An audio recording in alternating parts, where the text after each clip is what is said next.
Okay mga idol, tanggalin natin itong mga putik na ito mga idol. Sa mga nag-umpisa pa lang, itong parang ko, tingnan nyo mga idol, para yung mga putik na yan hindi na siya kakalat. Gayaan nyo lang mga idol, sa mga nag-umpisa pa lang, kung gusto ninyong i-adapt yung ginagawa ko. Ayan, para kung paano yung pagkuha ng mga putik na yan. Huwag nang itabi sa gilid-gilid, kundi dakutin nyo na habang nililivel nyo, habang clearing nyo yan, nililivel nyo yung ganyan mga idol. Galing dyan, patakin ninyo, papasok yan, para maipon dito sa gitna nyo. Ayan yan, mga paglilivel mga idol na may putik, para pagtanggal, para hindi na magkakalat, hindi na ilalagay nyo sa magilid-gilid. Yan lang mga idol. Yan, yan, may tubig pa, pero matutuyo rin yan. So, may tubig na ganyan, ganyan nyo lang mga idol. Yan, para hindi na pumunta dun sa na clearing nyo, hindi na siya magkakalat. Yan, papasok sa mga na yan, mga putik na yan, kung paano baguha. Dahan-dahan lang, ganito na masikip yung area natin, sakto lang. Ito, dakutin nyo na ganyan, para yung lahat buha yan. Yung mga tubig na yan, tataboy dito sa unahan hanggang sa mawala yan, sasabay sa mga putik. Ganyan lang mga idol. Sabay dakot. Yan, mga putik na to sa gilid, pagitna, sabay dakot. Yan, ganyan lang mga idol. Yan, sa gitna yan, sabay dakot. Yan, pag naarawan yan, nainitan yan, tutuyo na yan. Yan, may tubig sa kunti. Wala rin yan mga idol, tubig na yan.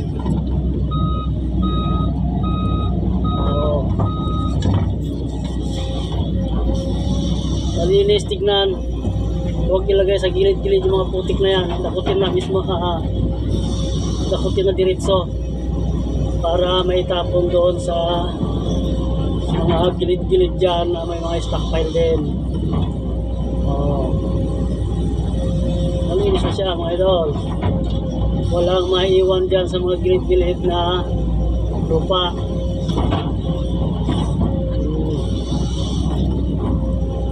Tuyo yan.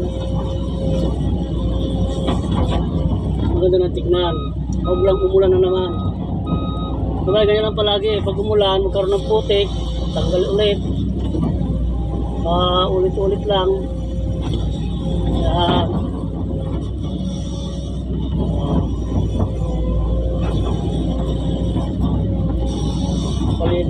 Makalibel na yung ating access. Yan, tanggalin yan. Mas puno yung bucket nyo, itapon nyo kung saan yung pwedeng tapunan na hindi makakasagabal sa mga daanan natin mga idol. Yan.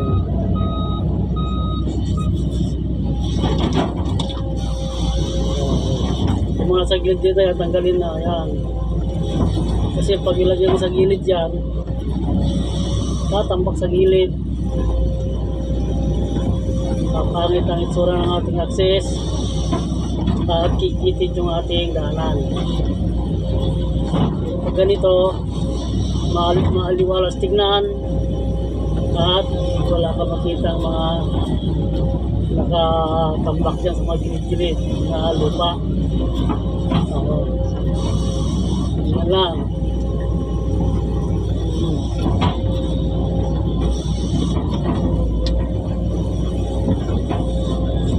Ng pagtanggal ng mga putik na yan.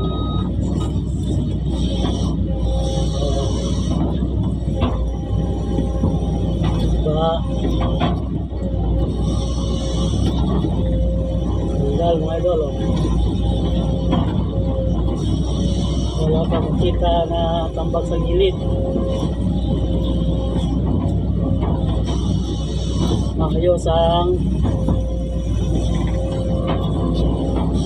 ating access.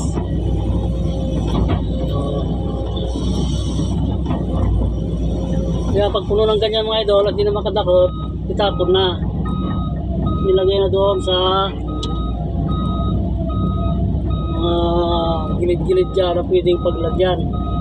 Huwag lang kung saan-saan ilagay.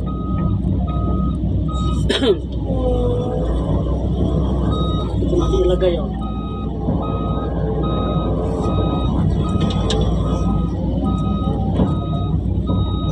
Ayan, diyan. Dito sa mga gilid na ganito. Oo. Yan lang. Para hindi na kumalat pa. Yan lang mga idol.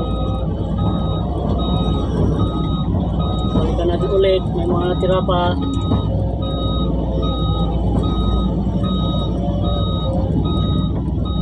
Kunti pa na dadaputin natin mga idol.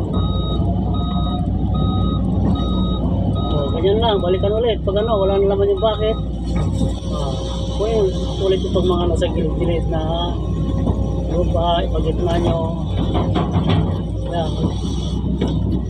Yan lang, pagitna. Medyo rin dito sa gilid dito, itubig pa siya.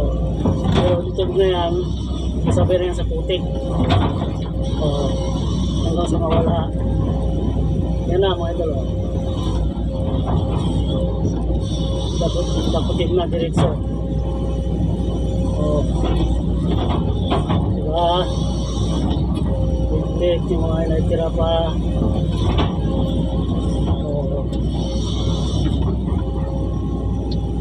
Yan lang. Trust tayo hanggang sa maubos yung mga putik na yan. Sa gilid na yan, kung hindi nyo kayang anuhin, ganyan nyo. Yun, ganun lang. Kung hindi nyo kayang bakitin pa yan, ganun. Yan. Saka nyo ngayon, bakitin lang nakaplat. Yan. Oo. Ganun lang. Diba? Parang nagalaro lang. Yan.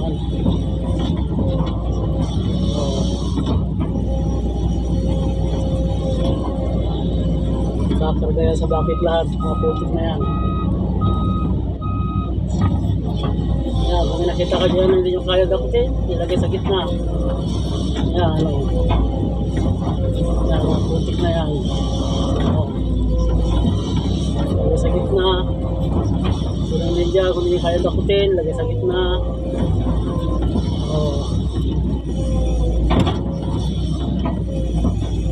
Yan lang.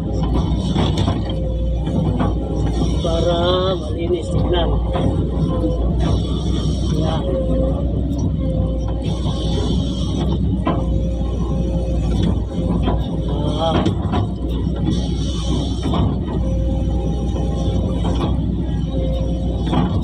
Sa mga nag-umpisa to sa mga nag-umpisa. Yan, nag-discarte na kung paano pag ano. Yung iba kasi sige lang tambak ng tambak habang palayo. Atras ang atras, tinatambak sila yung lupa, atras ng atras. Mga punuan sila. Hindi na pag ganito, pag ganyan mo diretso mo na sa bakit mo. Yan. Walang problema. Kung gusto mo, maglagay ka ng truck sa likod mo para diretso. Karga mo sa truck. Hindi naman, malapit naman yung mga tambakan. Huwag mo nang gamitin yung truck kung hindi naman gaanong kalayuan ang lalagyan ng lupa. Ayan. Diba? Mga idol, bali yan istignan yung ating mga access pag ganito. Ayan. Sabay tapon naman itong mga ibang to. Itulak ko mga yan. punta roon sa mga tapunan natin para malinis. Oo. Ano lang mga idol, kung ano nag-umpisa, laging magtabay, kung ano mga kahit mga simple lang na trabaho, pero kahit simple, pag may diskarte, malinis yung trabaho. Ayan. Simple man, ika nga, simple yung trabaho pero kailangan din ng pulsuhan. Sabi nga ni idol natin na si Adorna. Shout out sa'yo idol, Adorna. Simplihan ang trabaho, simple lang pero kailangan din ng pulsuhan. Hindi yung perfect simple, simple na lang na trabahoin, hindi na kailangan ng pulsuhan, hindi. Kailangan natin ng pulsuhan bawat trabaho.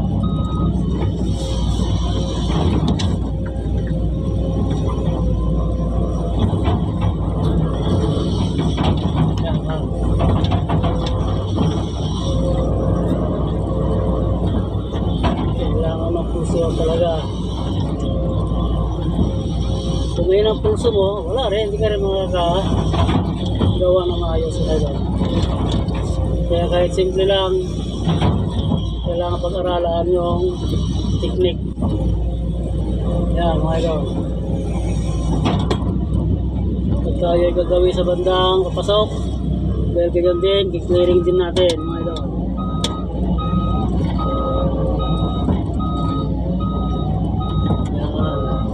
Ito yung clearing natin, makakabari tayo ng maayos, walang putik na nakasagabal sa ating daan. Okay mga idol, God bless ulit sa ating lahat.